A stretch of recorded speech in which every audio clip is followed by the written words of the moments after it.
Absolument chacun d'entre vous a quelque chose à offrir. Et vous avez une responsabilité envers vous-même, de découvrir quelle est cette chose. Mon père a abandonné ma famille lorsque j'avais seulement 2 ans.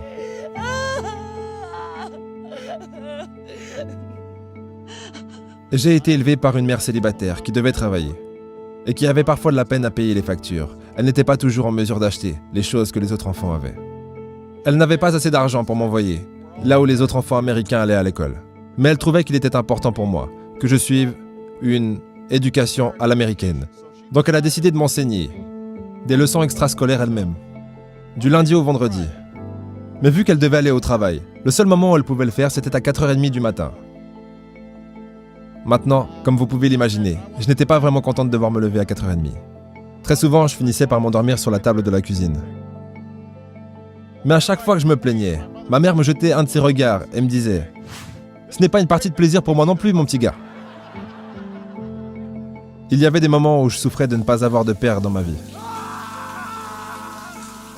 Il y avait des moments où je me sentais seul et j'avais l'impression de ne pas m'intégrer. Donc je n'ai pas toujours été aussi concentré que j'aurais dû l'être à l'école.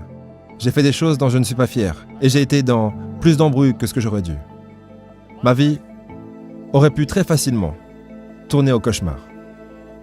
Mais j'ai eu de la chance. J'ai eu beaucoup de deuxième chance. J'ai pu aller à l'université, faire une école de droit et suivre mes rêves. Ma femme, la première dame, Michelle Obama, elle a une histoire similaire. Aucun de ses 2 parents n'a été à l'université et ils n'avaient pas beaucoup d'argent. Mais ils ont travaillé dur et elle a travaillé dur pour s'assurer qu'elle puisse aller dans les meilleures écoles de ce pays. Certains d'entre vous n'ont peut-être pas ces avantages. Peut-être que vous n'avez pas des adultes dans votre vie qui vous donnent le soutien dont vous avez besoin. Peut-être que quelqu'un dans votre famille a perdu son travail et que vous manquez d'argent. Peut-être que vous vivez dans un quartier où vous ne vous sentez pas en sécurité. Où vous avez des amis qui vous poussent à faire des choses que vous savez ne pas être bien. Mais au final, il n'y a aucune excuse pour ne pas essayer. L'endroit où vous vous trouvez actuellement ne détermine pas où est-ce que vous finirez. Personne n'a écrit votre destin à votre place. Est-ce que ça vous est déjà arrivé d'envier quelqu'un qui avait plus d'avantages que vous dans la vie? Si c'est le cas, ce n'est pas grave, mais vous pouvez arrêter tout de suite. Parce que les avantages se transforment en désavantages et les désavantages se transforment en avantages.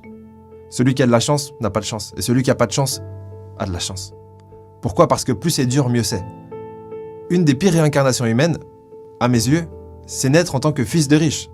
Si vous êtes un fils de riche, tout est déjà fait. Vous vivez dans l'ombre de vos parents.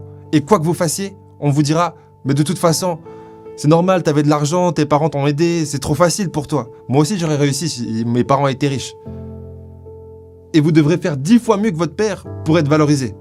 Et même là, on vous dira « Mais c'est parce que vous avez eu de l'argent au départ. » Tandis que si vous avez rien, imaginons 50 Cent, il part de rien, il se reçoit 9 balles. Il est dans la merde. Personne croit en lui. Puis il devient 50 Cent. Ça, c'est une histoire qui se raconte.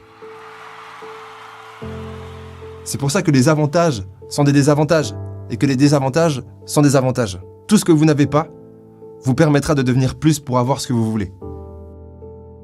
Mais peu importe ce que vous avez choisi de faire, je vous demande de vous y engager. J'aimerais que vous travailliez à fond là-dessus.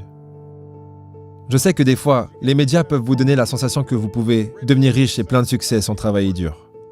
Que votre ticket vers le succès sera le rap, ou le basket, ou devenir une star de télé-réalité.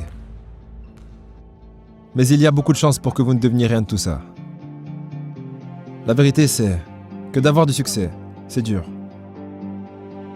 Et vous ne réussirez pas dans tout ce que vous entreprendrez la première fois que vous essayerez. Et ce n'est pas grave. Souvent, les gens qui ont connu le plus de succès dans le monde sont ceux qui ont connu le plus d'échecs.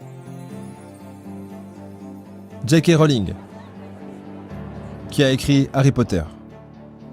Son premier livre, Harry Potter, a été rejeté 12 fois avant qu'il ne soit finalement publié.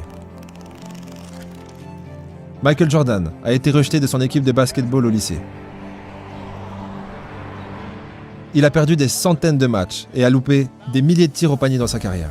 Mais il a dit une fois « J'ai échoué encore et encore dans ma vie. Et c'est pour cette raison que j'ai réussi. » Here's Michael at the foul line. A shot on Elo. Good! The Bulls win! Ces gens ont réussi parce qu'ils ont compris que vous ne pouvez pas laisser vos échecs vous définir. Vous devez laisser vos échecs vous apprendre quelque chose. Vous devez les laisser vous montrer ce que vous allez devoir faire différemment la prochaine fois. Lorsque vous tentez quelque chose de nouveau, si vous êtes fort dès le départ, ça s'appelle la chance du débutant. Et ne vous y attachez pas parce que ça ne va pas durer. Ça me fait penser, il y a une phrase dans la Bible que j'adore. Elle dit « Laisse le faible dire « je suis fort ». J'adore cette phrase parce qu'elle marche pour tout. Si vous commencez le basket, laissez le mauvais basketteur dire « je suis bon ». Laissez le mauvais chanteur dire « je suis bon ». Ça marche pour tout.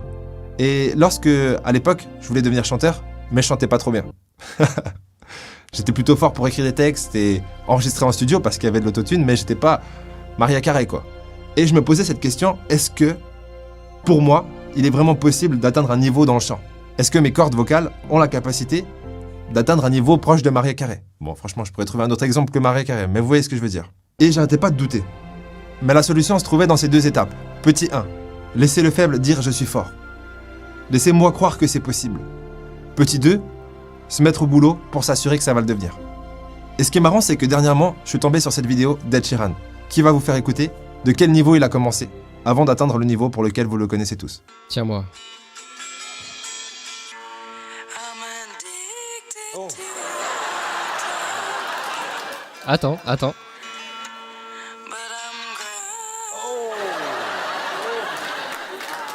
Tu sais quoi? Je me suis entraîné. Après ça, tu t'es entraîné. Ouais, et tu sais, j'en avais probablement besoin. La morale de cette petite anecdote est simple. Si comme moi, vous réalisez que vous n'avez pas envie de passer 6 heures par jour à chanter pour vous améliorer dans le chant, c'est que, probablement, vous n'avez pas envie de devenir chanteur. Si vous êtes dans les problèmes, ça ne veut pas dire que vous êtes une personne à problème. Ça veut dire que vous devez essayer encore plus fort d'agir de la bonne façon. Si vous avez des mauvaises notes, ça ne veut pas dire que vous êtes stupide, ça veut juste dire que vous devez passer plus de temps à étudier. Personne n'arrive au monde en étant bon dans tout ce qu'il fait. Vous devenez bon dans ce que vous faites lorsque vous travaillez dur. Juste une seconde, est-ce que vous avez vu ce jeune qui lève les yeux au ciel comme pour dire « mais c'est bon, c'est logique ce que tu nous racontes ». Ne soyez pas ce jeune. Rappelez-vous que les champions ont été créés en pratiquant et en repratiquant les fondamentaux. Pas en s'intéressant à de nouvelles choses. Les nouvelles choses n'ont pas créé de champions. C'est les fondamentaux, pratiqués encore et encore, qui créent les grands champions. Vous ne marquez pas beaucoup de buts la première fois que vous faites du foot. Vous ne chantez pas sur les bonnes notes la première fois que vous chantez une chanson. Vous devez vous entraîner. N'ayez pas peur de poser des questions. N'ayez pas peur de demander de l'aide quand vous en avez besoin. Je le fais tous les jours. Demander de l'aide n'est pas un signe de faiblesse, c'est un signe de force. Parce que cela montre que vous avez le courage d'admettre lorsque vous ne savez pas quelque chose. Et cela vous permet ensuite d'apprendre quelque chose de nouveau. Donc trouvez un adulte à qui vous pouvez faire confiance. Un parent, un grand-parent, un prof, un coach ou un consultant. Et demandez-leur de vous aider à rester sur le bon chemin pour atteindre vos objectifs. Je m'attends à de bonnes choses pour chacun d'entre vous. Alors ne nous décevez pas. Ne décevez pas votre famille, ne décevez pas votre pays, mais plus important encore, ne vous décevez pas vous-même. Il y a une évidence qui dit que si vous en faites un petit peu plus que ce que vous vous sentez capable de faire tous les jours,